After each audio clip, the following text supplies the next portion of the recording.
कि ईश्वर से जो वंचित होता है वो कहीं का नहीं रह जाता है। विद्यार्थी जीवन में जिस उम्र में आप हम सब लोग हैं, इस उम्र में अगर आप गायत्री की साधना करते हैं, आपके जीवन में सब कुछ मिलता चला जाएगा। मनुष्य का ये स्वभाव है, अपनी बुद्धि लगाता है, सब हम ही करेंगे तो ये परमात्मा का विधान फिर कहां से होगा। आप एक बार समर्पित करके तो देखिए, मीरा ने समर्पण किया, क्या घाटे में रही? कभी घाटे में रही? ध्रुव ने समर्पण किया, घाटे में रहा।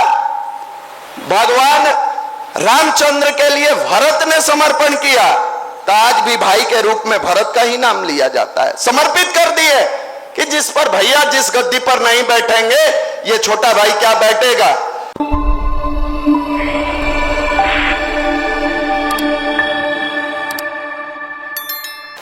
अभी बताया जा रहा था कि ईश्वर से जो वंचित होता है वो कहीं का नहीं रह जाता है।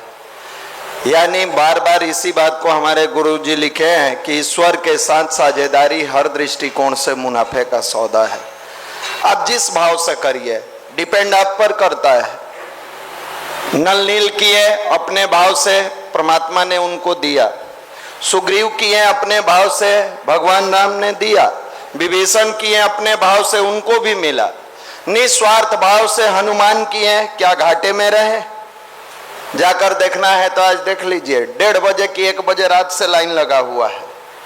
हनुमान मंदिर में 1 बजे रात से लाइन लगा हुआ है, भीड़ मिला। निस्वार्थ भाव से भी उन्होंने किया, तो आज पूरी दुनिया में जितना राम का मंदिर नहीं है, उससे कई हजार गुना हनुमान का मंदिर है।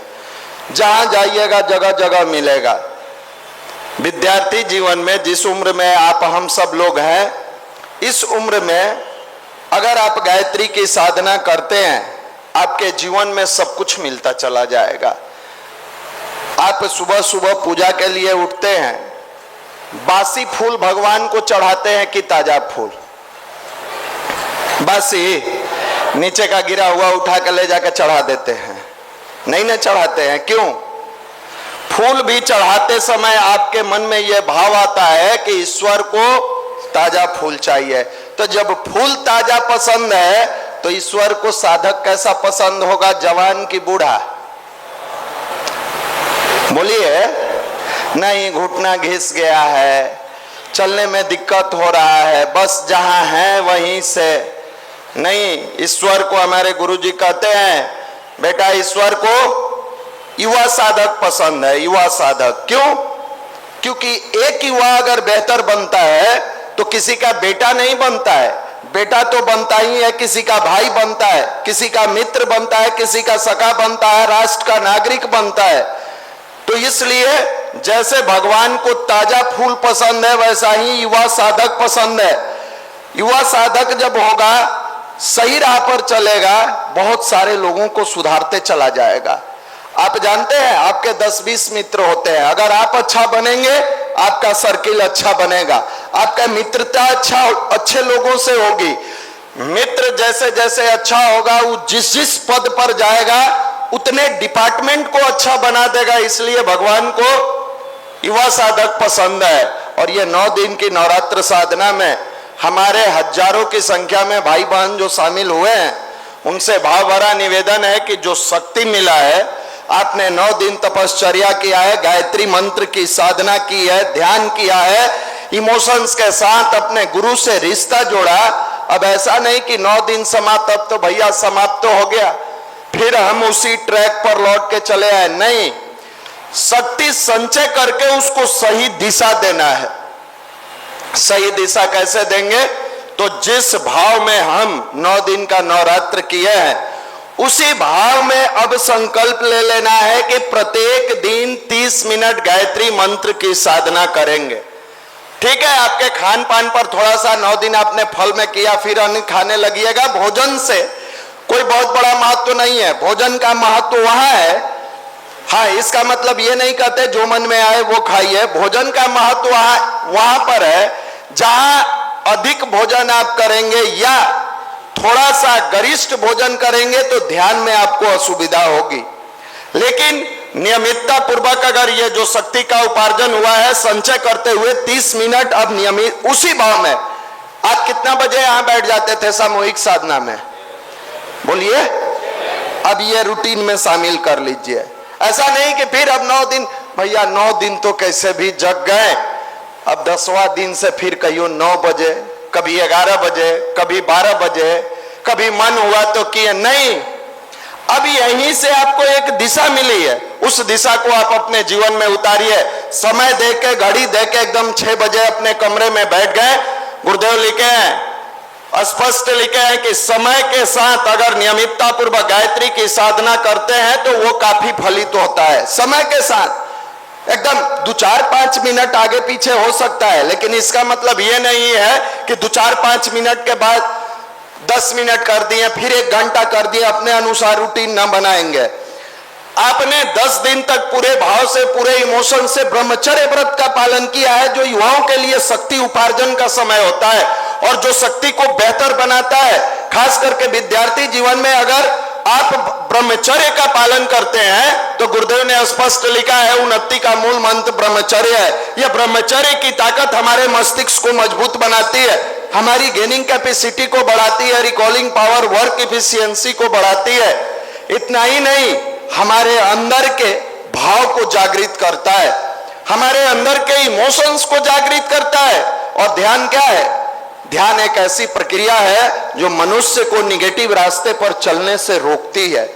दुनिया की कोई ताकत नहीं है जो आपको बुराई से रोक ले, कितना भी यहां से हम लोग ज्ञान दे दे। इसमें जो लोग, बहुत सारे ऐसे भाई हैं जिन लोगों का पढ़ाई का रूटीन सही नहीं होता होगा, दुनिया का कितना भी उपदेश उनको दे दीजिए, कहीं का हिमालय से बाबा बुला ले आइए और उनको कहिए कि भाई समय से आप पढ़ाई कीजिए, नहीं करेंगे। लेकिन हम उन भाइयों को दावा करते हैं, चैलेंज करते हैं यहां से कि यार ईमानदारी पूर्वक, नियमितता पूर्वक, भाव पूर्वक, इमोशंस के साथ गुरुदेव के गोद में बैठ के भूल जाइए दुनिया में कौन है, क्या है, नहीं है। ये तो माया का जाल है, इसमें उलझे रहिएगा। लेकिन जब 30 मिनट अपने इष्ट, अपने मालिक, अपने गुरु के पास बैठिए तो भूल जाइए कौन कहाँ है, क्या है। बस एक ही रिश्ता रखिए, है मालिक, न मैं रहूं न मेरी आरजू रहे, बस तू रहे, तेरी आरजू रहे। ईश्वर के अलावा आप किसी को मत देखिए, नौकरी होगा कि नहीं, रिजल्ट होगा कि नहीं, पढ़ेंगे कि नहीं। 30 मिनट जब भाव से मेडिटेशन करते हैं, आपके अंदर एक सेल्फ ट्यूटर जो है वो जागृत होता है। जब जब नहीं पढ़िएगा वो आपको प्रभोग करेगा, उस्काएगा। अरे घर से पैसा लेकर आए हो और पटना में टाइम पास कर रहे हो। दुनिया का कोई बाबा आपको बुरे रास्ते से नहीं बचा सकते हैं, कोई संत महात्मा नहीं बचा सकते हैं। लेकिन अगर गायत्री मंत्र के साथ सूर्य का ध्यान करते हैं, यह इतना पावरफुल मंत्र है, इतना ताकतवर मंत्र है कि नास्तिक व्यक्ति को भी आस्तिक बना दे। रत्नाकर जैसे डाकू को वाल्मीकि बना दिया, बुद्धम शरणम गच्छामि अंगुली माल को करा दिया, अम्रपाली नगर बधूती वैश्या थी, उसको सही राह पर चला दिया। यह ध्यान की ताकत निगेटिव फोर्स को आपके अंदर से तोड़ देता है और पॉजिटिव फोर्स को जागृत कर देता है। और खास करके अगर विद्यार्थी जीवन में आप ध्यान करते हैं तो सबसे पहले समय का सदुपयोग करना सीखते हैं। दूसरा सबसे बड़ी चीज है कि आपके अंदर की बुराइयां, जैसे नशा, सबसे बड़ी आज की बुराई है नशा। गार्जियन से छुप छुप के, माता पिता से छुप छुप के बच्चे नशा कर रहे हैं। माँ बाप सोचता है मेरा बेटा तो कॉन्वेंट में पढ़ता है, मेरा बेटा बड़े स्कूल में पढ़ता है। अरे स्कूल की बिल्डिंगें बड़े हो जाने से किसी व्यक्ति का चरित्र बड़ा नहीं होता है। चरित्र को बड़ा बनाने के लिए भारत की अध्यात्म की आवश्यकता बनती है। और ये जब इंसान के अंदर आता है तो उसको ताकतवर बनाता चला जाता है। और इसका उदाहरण स्वामी विवेकानंद जी है।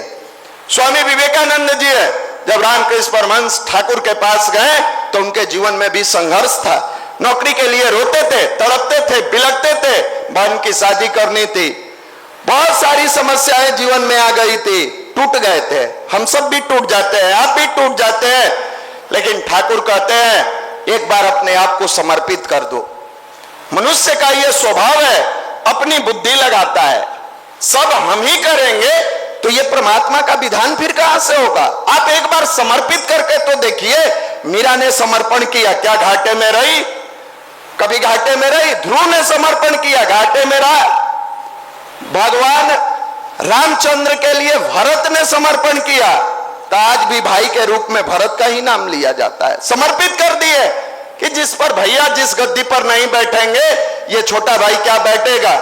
सोचो पूरी दुनिया में इकलौता राज्य अयोध्या रहा जहां दो भाइयों के बीच में फुटबॉल की तरह 14 साल झूलता रहा। 14 साल एक भाई की खुशी के लिए मां ने आदेश दिया, दूसरा भाई सब कुछ त्याग करके राजमहल को छोड़ के खाली पैर बनवास चले जाते हैं, और दूसरे भाई के कान में लगता है, सुनाई पड़ता है कि मेरी मां के कारण भैया बनवास चले गए हैं। रोते बिलखते भैया जंगल में नीचे सोते होंगे, गड्ढा खोद के उसके और अंदर सोते हैं।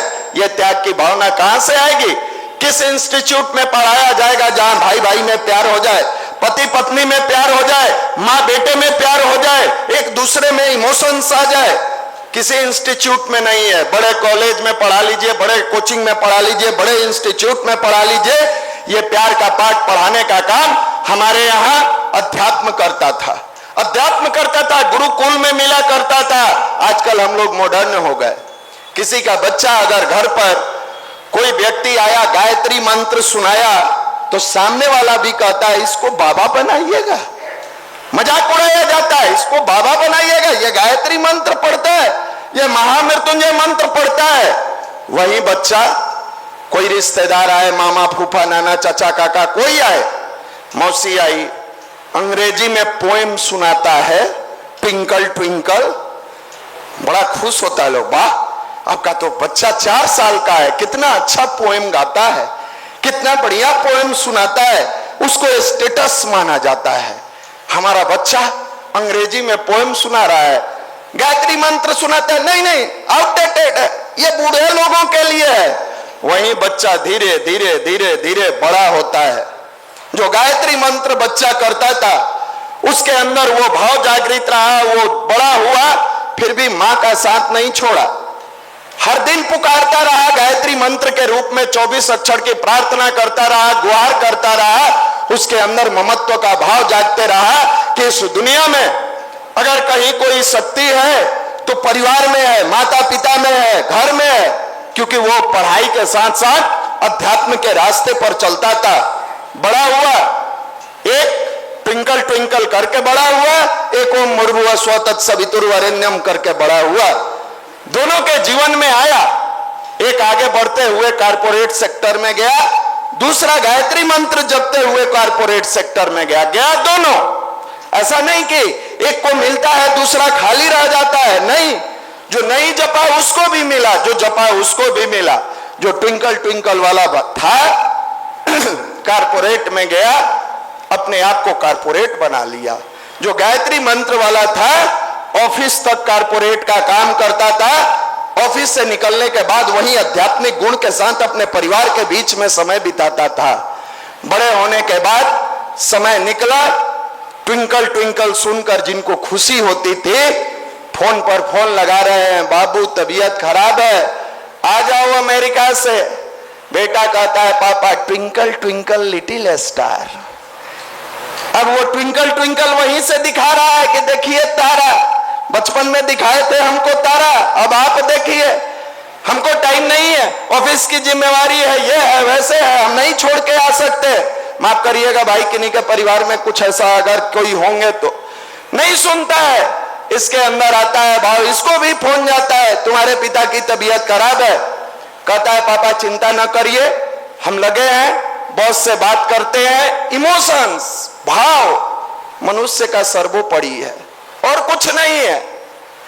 वहीं पिता पैसे के अभाव में, पैसा रहते हुए पुत्र के प्यार के अभाव में वृद्धाश्रम चले जाते हैं। पेरेंट्स हाउस जिसका नाम दिया गया है और जिसके अंदर अध्यात्म थी, चाहे संघर्ष कितना भी होता है, कभी अब अपने परिवार से दूर नहीं होता है। जिसको पूरा विश्व, हमारे गुरुजी ने पूरे विश्व को अखिल विश्व गायत्री परिवार नाम दिया, क्या उस परिवार का बच्चा, क्या उस परिवार का कोई सदस्य जो पूरे ब्रह्मांड को अपना परिवार मानता है, अपने माँ बाप को पेरेंट्स हाउस में पहुंचाएगा? नहीं पहुंचाएगा। यही अध्यात्म की आवश्यकता होती है और यही प्रार्थना की आवश्यकता होती है, जिसका प्रत्येक रविवार को हम लोग यहाँ अभ्यास कराते हैं। इस इसको मजबूती प्रदान करने के लिए हम लोग पीडीसी का कोर्स कराते हैं, पर्सनालिटी डेवलपमेंट कोर्स। यह हम लोग लगातार कराते हैं। अब पूछिएगा भैया कब होगा? अगले रविवार यानी 13 तारीख को पीडीसी का फॉर्म भराया जाएगा। 14 तारीख से आपका पर्सनालिटी डेवलपमेंट कोर्स शुरू हो जाएगा। हम निवेदन करेंगे उन सभी भाई बहनों से जो पर्सनालिटी डेवलपमेंट कोर्स पीडीसी नहीं किए हैं, अगले रविवार को फॉर्म भर के ये 5 दिन का पीडीसी आप क्लास कर देखिए।